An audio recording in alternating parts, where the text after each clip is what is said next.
നാട്ടുവിശേഷം ആരംഭിക്കുമ്പോൾ ഈ നിമിഷങ്ങളിൽ ലഭിക്കുന്ന അതിദാരുണമായ വാർത്തയിലേക്കാണ് ആദ്യം പോകുന്നത്.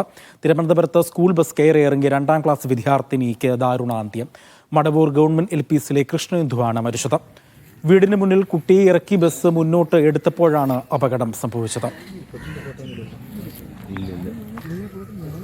ഷിജോ ഉണ്ട് വിവരങ്ങൾ പങ്കുവയ്ക്കാനായി ഈ അപകട സ്ഥലത്ത് നിന്നും. ഷിജോ, വിശദാംശം. സ്കൂൾ ബസ് പോലീസ് കസ്റ്റഡിയിൽ എടുക്കുകയും ചെയ്തിട്ടുണ്ട്.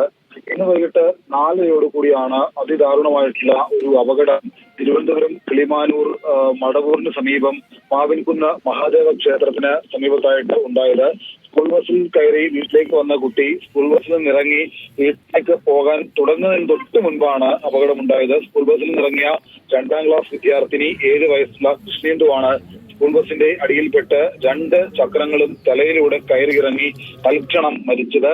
സ്കൂൾ ബസ്സിൽ നിന്ന് പുറത്തേക്ക് ഇറങ്ങിയ കൃഷ്ണേന്ദു സമീപത്തുണ്ടായിരുന്ന കല്ലിൽ ഇടിച്ച് റോഡിലേക്ക് വീഴുകയായിരുന്നു. ഇത് കാണാതെ ബസ് ഡ്രൈവർ ബസ് മുന്നോട്ടെടുത്തപ്പോൾ 2 ചക്രങ്ങളും കൃഷ്ണേന്ദുവിന്റെ തലയിലൂടെ കയറി ഇറങ്ങി എന്നാണ് ദൃക്സാക്ഷികൾ പറയുന്നത്. മടവൂർ LP സ്കൂളിലെ 2ാം ക്ലാസ് വിദ്യാർത്ഥിനിയാണ് മരണപ്പെട്ട കൃഷ്ണേന്ദു. ഈ അപകടം നടന്ന സ്ഥലത്ത് വെച്ച് തന്നെ കൃഷ്ണേന്ദു മരണപ്പെട്ടു എന്നുള്ള വിവരവും ദൃക്സാക്ഷികൾ പങ്കുവെക്കുന്നുണ്ട്. ഉടൻ തന്നെ ആശുപത്രിയിൽ എത്തിച്ചെങ്കിലും ഈ അപകടം നടന്നപ്പോൾ തന്നെ കുട്ടി മരണപ്പെട്ടിരുന്നു എന്നൊരു കാര്യമാണ് ദൃക്സാക്ഷികൾ പറയുന്നത്. എന്തായാലും അതിദാരുണമായിട്ടുള്ള അപകടമാണ് സംഭവിച്ചത്. ഈ കുട്ടി പുറത്തേക്ക് ഇറങ്ങിയതിനു ശേഷം ഈ കുട്ടി വീഴുന്നതോ അല്ലെങ്കിൽ കുട്ടി സുരക്ഷിതമായിട്ടാണോ പുറത്തേക്ക് ഇറങ്ങിയതോ ഒന്നും ഡ്രൈവർ കണ്ടില്ല. അത് കാണാതെ ബസ് മുന്നോട്ടെടുത്തപ്പോഴാണ് ഈ അപകടം ഉണ്ടായത്.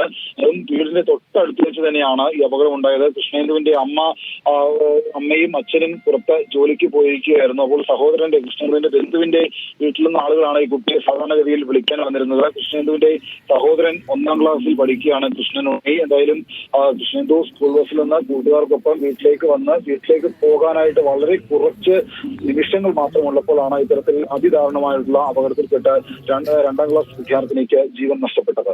അജി, ഒപ്പം തന്നെ ഈ കുട്ടിയെ ഏത് ആശുപത്രിയിലേക്കാണ് ആദ്യം എത്തിച്ചത്? ഷിജോ, കുട്ടിയുടെ സംസ്കാരം സംബന്ധിച്ചുള്ള വിവരങ്ങൾ എന്തെങ്കിലും പങ്കുവെക്കുന്നുണ്ടോ? ഇത് സംബന്ധിച്ച് പോലീസ് അന്വേഷണം ഏതെങ്കിലും തരത്തിൽ ആരംഭിക്കുക ഉണ്ടായിട്ടുണ്ടോ? ഈ കിളിമാനൂരിലെ സ്വകാര്യ ആശുപത്രിയിലേക്ക് ആദ്യം കൊണ്ടുപോയി എന്നുള്ള വിവരമാണ് നമുക്ക് ദൃക്സാക്ഷികളിൽ നിന്ന് അറിയാൻ കഴിയുന്നത്. ഉടൻ തന്നെ അതിനുശേഷം കുട്ടിയെ ഇപ്പോൾ മരണം സ്ഥിരീകരിച്ച ഉടൻ തന്നെ മെഡിക്കൽ കോളേജിലേക്ക് മാറ്റിയെന്ന കാര്യവും അറിയിച്ചിട്ടുണ്ട്. പോലീസ് ഇപ്പോൾ ബസ് കസ്റ്റഡിയിൽ എടുത്തിട്ടുണ്ട്. ബസ് ഡ്രൈവറും കസ്റ്റഡിയിൽ ഉണ്ട് എന്നുള്ള വിവരമാണ് നമുക്ക് ഇപ്പോൾ അവിടുന്ന് ലഭിക്കുന്നത്. കുറച്ചുകൂടി കഴിയുമ്പോൾ നമ്മൾ ആ സ്ഥലത്തേക്ക് എത്തും. അതിനുശേഷമായിരിക്കും കൂടുതൽ വിവരങ്ങൾ പങ്കുവെക്കാൻ കഴിയുക. കാരണം കുട്ടിയുടെ സംസ്കാരം അടക്കമുള്ള കാര്യങ്ങൾ തീരുമാനിക്കേണ്ടതായുണ്ട്. അക്കാര്യങ്ങളെ കുറിച്ചൊന്നും ഇതുവരെയും ഒരു അറിയിപ്പ് ലഭിച്ചിട്ടില്ല. എന്തായാലും നാട്ടുകാരും ഈ കുടുംബവും അതീവ ദുഃഖിതരാണ്. കാരണം ഒട്ടും പ്രതീക്ഷിക്കാതെ ഇക്കഴിഞ്ഞ ദിവസങ്ങളിൽ ഇന്ന് രാവിലെയോടുകൂടി വീട്ടിൽ നിന്ന് വളരെ സന്തോഷത്തോടുകൂടി എല്ലാവരോടും കളിയും ചിരിയുമായിട്ടൊക്കെ യാത്ര പറഞ്ഞു പോയ കുട്ടിയാണ്.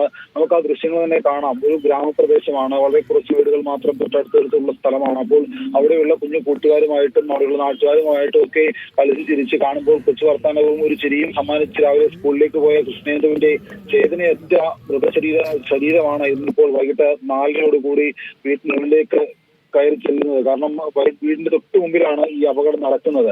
കൃഷ്ണേന്ദുവിന്റെ അമ്മ ശരണ്യ തിരുവനന്തപുരം തകരപ്പറമ്പിലെ ഒരു സൂപ്പർ മാർക്കറ്റിലെ ജീവനക്കാരിയാണ്. അച്ഛൻ KSRTC സ്വിഫ്റ്റ് ബസ് ജീവനക്കാരനാണെന്നും ഉള്ള വിവരം ലഭിച്ചിട്ടുണ്ട്. കാര്യങ്ങളൊക്കെ സ്ഥിരീകരിക്കേണ്ടതായുണ്ട്. അമ്മ ശരണ്യ, അച്ഛൻ മണികണ്ഠൻ. കൃഷ്ണേന്ദുവിന് ഒരു 1ാം ക്ലാസ്സിൽ പഠിക്കുന്ന സഹോദരനുണ്ട്, കൃഷ്ണനുണ്ണി. അപ്പോൾ കൃഷ്ണനുണ്ണിയും കൃഷ്ണേന്ദുവും ഒക്കെ രാവിലെ സന്തോഷത്തോടുകൂടി സ്കൂളിലേക്ക് പോയതാണ്. തിരിച്ചു വരുന്ന വഴിക്കാണ് ഈ അപകടം ഉണ്ടായത്. എന്തായാലും ബസ്സും ബസ് ഡ്രൈവറെയും പോലീസ് കസ്റ്റഡിയിലെടുത്തു എന്നുള്ള വിവരം കൂടി ഈ ഒരു ഘട്ടത്തിൽ ലഭിക്കുന്നുണ്ട്. കൃഷ്ണേന്ദുവിന്റെ മൃതദേഹം ഇപ്പോൾ തിരുവനന്തപുരം മെഡിക്കൽ കോളേജിലാണ് എന്നാണ് നാട്ടുകാർ പറയുന്നത്. കുറച്ചുകൂടി കഴിയുമ്പോൾ ഈ സ്ഥലത്തെത്തിയതിനു ശേഷം ഈ സംബന്ധിച്ചുള്ള കൂടുതൽ വിവരങ്ങൾ നമുക്ക് പങ്കുവെക്കാൻ കഴിയും. കാരണം ഈ അപകടം നടന്ന സ്ഥലം ഈ ദൃശ്യങ്ങൾ കാണുമ്പോൾ ഒരു ചെറിയ റോഡാണ്, കുഞ്ഞു റോഡാണ്. അപ്പോൾ അപ്പുറത്തും ഇപ്പുറത്തുമായിട്ട് 1-2 വീടുകളും ഉണ്ട്. അപ്പോൾ പൂർണ്ണമായിട്ടും ഗ്രാമപ്രദേശമാണ്. ഈ ഗ്രാമപ്രദേശത്തിനകത്ത് വാഹനം പോകുമ്പോൾ കൃത്യമായിട്ട് എതിർവശത്തുകൂടി മറ്റൊരു വാഹനം വന്നാൽ അതിന് പോകാൻ വേണ്ടിയിട്ട് കൂടി അരികെ ഒതുക്കി ഈ സ്കൂൾ ബസ് നിർത്തിയതാകാം. അങ്ങനെ നിർത്തിയപ്പോൾ ഈ കൃഷ്ണേന്ദു പുറത്തേക്ക് ഇറങ്ങിയ ആ സമയത്ത് അവിടെ ഉണ്ടായിരുന്ന കല്ലിൽ തട്ടി ഈ റോഡിലേക്ക് വീണപ്പോൾ ഈ അപകടം ഫസ്റ്റ് ഇങ്ങനെ തലയുടെ കയറി ഇറങ്ങിയ എന്നുള്ള കാര്യമാണ് നമുക്ക് ഇപ്പോൾ ലഭിക്കുന്നത്. എന്തായാലും അത്യന്തം ദാരുണമായിട്ടുള്ള അപകടം. ഒരു 2ാം ക്ലാസ്സിൽ പഠിക്കുന്ന 7 വയസ്സിൽ മാത്രം പ്രായമായ കുഞ്ഞിനെ ജീവൻ നഷ്ടപ്പെടുന്നു. എന്തായാലും ഇക്കാര്യത്തിൽ വിശദമായിട്ടുള്ള അന്വേഷണം പോലീസിന്റെ ഭാഗത്തു നിന്നുണ്ടാകും. സംസ്കാരം സംബന്ധിച്ച വിവരങ്ങൾ കുറച്ചുകൂടി കഴിയുമ്പോൾ നമുക്ക് പങ്കുവെക്കാൻ കഴിയും. അജീഷ്, ഷിജോ കുര്യനാണ് അവിടെ നിന്നും വിവരങ്ങൾ പങ്കുവെച്ചുകൊണ്ടിരിക്കുന്നത്. വിദ്യാർത്ഥിക്ക് ദാരുണ അന്ത്യമാണ് സംഭവിച്ചിരിക്കുന്നത്. 2ാം ക്ലാസ് വിദ്യാർത്ഥി കൃഷ്ണേന്ദുവാണ് അപകടത്തിൽ മരിച്ചത്. ഷിജോ കുര്യനാണ് അപകട സ്ഥലത്ത് നിന്ന് വിവരങ്ങൾ പങ്കുവച്ചത്.